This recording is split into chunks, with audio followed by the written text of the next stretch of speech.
February 15th. And I am heading up to a deal now in the Beaver Creek area. I'm going to go pick up a boxed yellow Game Boy Color and a boxed silver Game Boy Advance. So, pretty excited to pick them up. I'm picking them up for $250 for both. That is a really good deal. The box in the yellow is super clean, so excited for that. But what I'm going to do along the way is turn it into a challenge. So my goal between getting there and back is to offset the cost of the $250, because this is stuff I'd like to put in my collection, by making enough profit or projected profit off of items to offset it. Now this is kind of like the, if you ever watch Phoenix Reset does the GameCube Gambit, this isn't going to be like a gambit of Game Boy games or anything, but I'm going to try to see if I can make the money to offset the cost.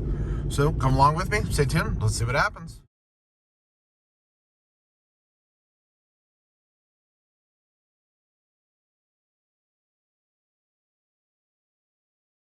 So while I was getting gas, I checked Facebook. And while I checked Facebook, I found a listing that I've already seen once. But when they initially had it posted, they had posted for $500. So the listing you just seen, it's like $710 worth of games. But for $500, there's not much profit there.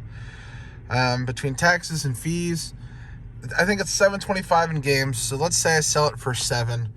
I'm going to get hit with like $200 in taxes and fees and shipping and everything like that. So at least, so I never bought it, but I did go ahead and buy it today. She had it edited to $300 and it popped up as recently changed prices. So I went ahead and picked it up. All the games besides Mega Bomberman are complete. A lot of them are really clean, guys. Look at this, Cheeky Boys, which is the most expensive one in the lot. Price Trading has this at $140 in this condition because it's super clean. It may even be worth a little bit more. I have to check eBay sold comps to kind of do a comparison there. But yeah, definitely a super solid lot. So this starts the day off really fine.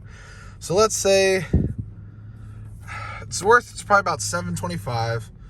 Let's say a conservative of, I don't know, $480 after fees and shipping, which that's pretty conservative there. So we're looking at a profit of $180. So far we only got, what, $70 to go. So if we make $70, we are set. So I'll go over everything in more detail at the house, but I'm out hunting and I want to try to take advantage of the day. So I just want to show this real quick and move on to the next. Hey, all I can say, respect the grind.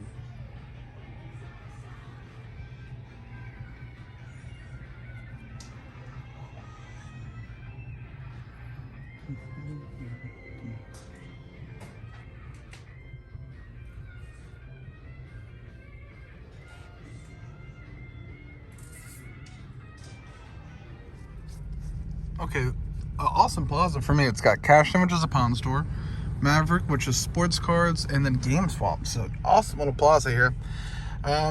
So when I reevaluate the Sega Genesis games, I am gonna make probably $2 to $220. So after fees, so let's say $220. So I'm about $30 short. Did stop inside GameSwap. Well, I stopped in all three. Stopped inside GameSwap.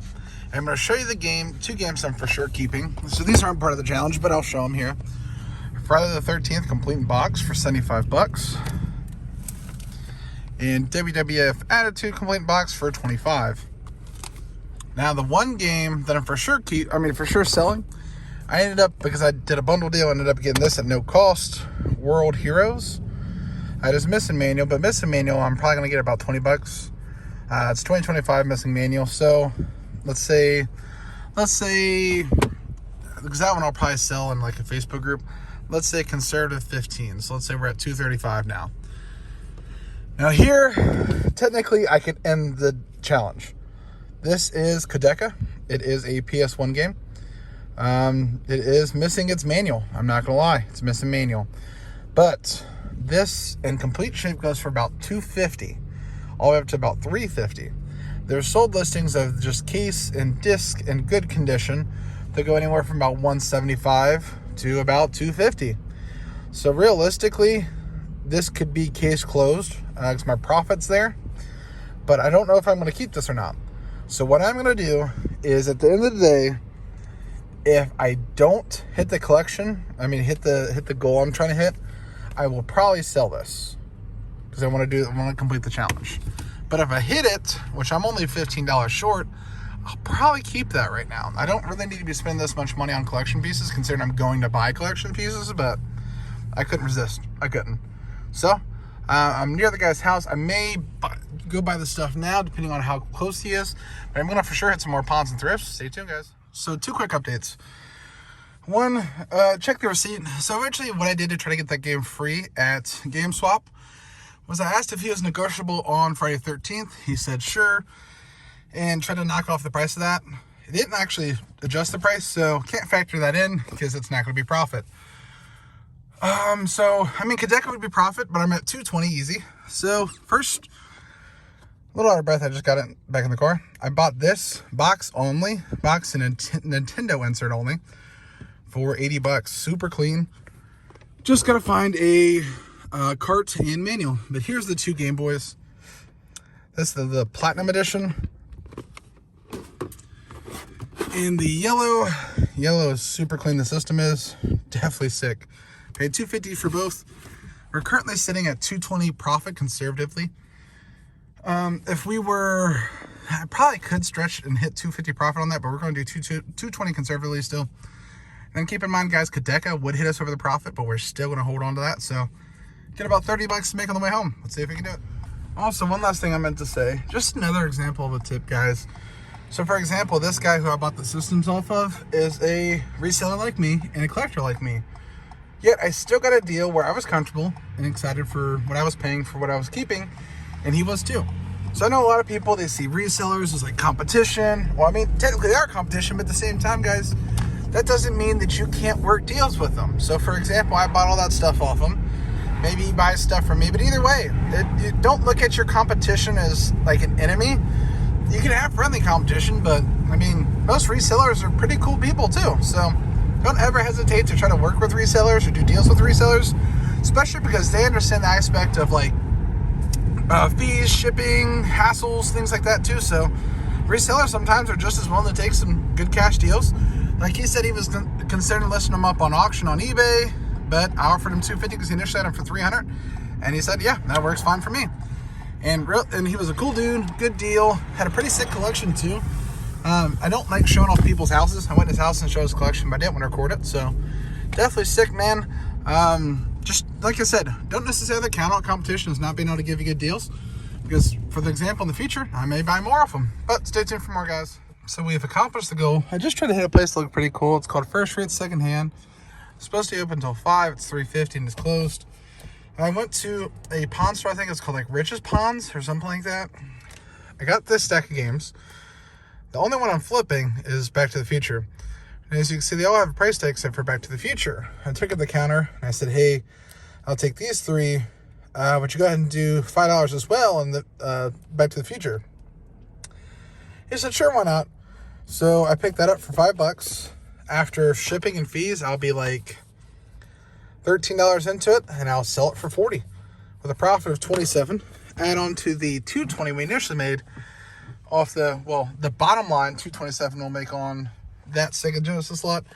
Should make more, but the bottom line, it comes out to $247, close enough for me. So we're gonna get those 2 complete in box games. I mean, complete in box systems at no cost. Now I've spent more money. So tomorrow I'll have to go out and make what I made to keep the collection. It's like I bought another $25 worth of stuff there. I spent like $260 at the GameSwap on myself, and then I bought the Pokemon Blue Box. I don't remember if I said it correctly, but I bought it for $100, so that's a little bit I'm into it. So I'm $400 into the PC today, even after profit, but still some solid pickups, solid day. I may try to see if I can get some stuff on the way home, but here, I don't know about where you guys live, but in Ohio, pawn stores are going to close about 5. It's 4 o'clock, so it'll be rough than anything else, but if I do, I'll let you guys know. All right, guys, so I'm heading home now. Sorry I was a little scatterbrained in this video. So I woke up later than I would have liked to. So I was trying to make the most of the time I had up there, so I was kind of rushing while I was doing everything. Because like I was saying in the last clip, most pawn stores close about 5. Thrift stores, it can range. Some of the smaller ones close early, most of the other ones close at like 5 or 6. But I'm heading home now. I messaged my buddy and he is interested in buying the Sega Genesis lot for $550. So I instantly just messaged him, said, hey, this is what it's worth. Well, not this is what it's worth, I said, what do you need out of it?